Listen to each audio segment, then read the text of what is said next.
नमस्कार दोस्तों, मैं Pooja Sachdeva PSSM blessing audio team Delhi से आप सबके समक्ष ब्रह्मऋषि पितामह पत्री जी द्वारा लिखित पुस्तक कर्म सिद्धांत की ऑडियो नंबर 17 में पाठ कर्म योग की जानकारी दूंगी। दोस्तों, पत्री जी बताते हैं कि मन में स्थित ज्ञान पत्थर में छिपी हुई आग के जैसा होता है। पत्थर को घिसकर आग को जलाना है, इसी तरह मन के अंदर से ज्ञान को लाना है। मतलब जिस तरह पत्थरों को आपस में घिसकर आग को जलाया जाता है, उसी तरह हर पल अपने आप को एनालिसिस करके हम अपने अंदर स्थित ज्ञान को बाहर ला सकते हैं। अगर हम शांत स्थिर रहकर धैर्यपूर्वक निरीक्षण करेंगे तो जानेंगे कि सुख दुख, हंसना रोना, शाप आशीर्वाद, प्रशंसा निंदा, मंद हास्य आंसू, सभी कुछ हमारे भीतर से ही आता है। इस सभी का परिणाम हमारी वर्तमान परिस्थिति है। ये सभी घटनाएं ही कर्म कहलाती हैं। आत्मा में स्थित ज्ञान और शक्ति की खोज करने वाला हर भौतिक तथा मानसिक वार कर्म ही है। संसार में पैदा हुए महासंकल्प बली शूरवीर, जिनकी संकल्प शक्ति पूरे लोक को उथल पुथल कर सकने की क्षमता रखती है, वो बहुत ही शक्तिशाली हैं। उन्होंने कई जन्मों तक मेहनत से साधना करके इस संकल्प शक्ति को प्राप्त किया है। बिना मेहनत किए किसी को कुछ भी प्राप्त नहीं होता, ये अटल सत्य है। हमारी पूर्व कर्म का फल ही हमारी वर्तमान स्थिति है, और जो हम भविष्य में पाना चाहते हैं वो हमारे वर्तमान कर्मों के फलस्वरूप ही हमें मिलता है। ये भी निश्चित है, कर्मों को तो निभाना ही पड़ता है।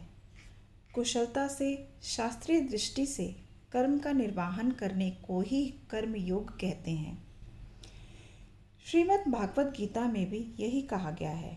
निर्वाहन के तरीकों को अच्छी तरह जान के पक्के तरीके से करने से ही लाभ उठा पाएंगे। शुरू से ही सारे काम निस्वार्थ भाव से करते हुए कर्म योग विधि से कर्मों का निर्वाहन शुरू कर देना चाहिए। अब प्रश्न ये उठता है कि हमारी मनोरथ को प्रेरित करने वाली शक्ति कौन सी है। शुरू में तो स्वार्थ ही होता है, फिर जिद के साथ सही मायने में स्वार्थपरता इगोइज्म का नाश करने से निश्चित रूप से एक दिन निस्वार्थ भाव से कर्म निर्वाहन का समय आकर ही रहेगा।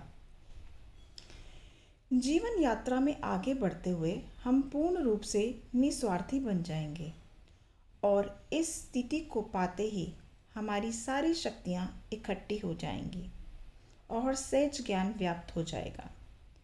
निस्वार्थ होकर जीवन जीना सत्व गुण का लक्षण है। स्वयं के अंदर विरोध को की भावना को खत्म हो जाना सत्य विषाकृति, सत्य की खोज को और पहुंचने की एक सीढ़ी है। ये जानने वाला कर्मयोगी है। शुरू में पुरुषार्थ कर बुराइयों का सामना करना, विरोध करना ही उसका कर्तव्य है, तो उसे विरोध करने दे, लड़ने दे। आखिर उसकी समझ में आ ही जाएगा कि दूसरों को सुधारने की बजाय खुद पर ध्यान देना चाहिए, और तभी उसका विरोध समाप्त हो जाता है। आपको आपकी सारी इच्छाएं और वासनाएं पूरी कर लेनी चाहिए। इच्छा पूर्ति हो जाने के बाद आखिर में एक दिन आपको समझ आ ही जाएगा कि ये सब केवल तुच्छ विषय हैं।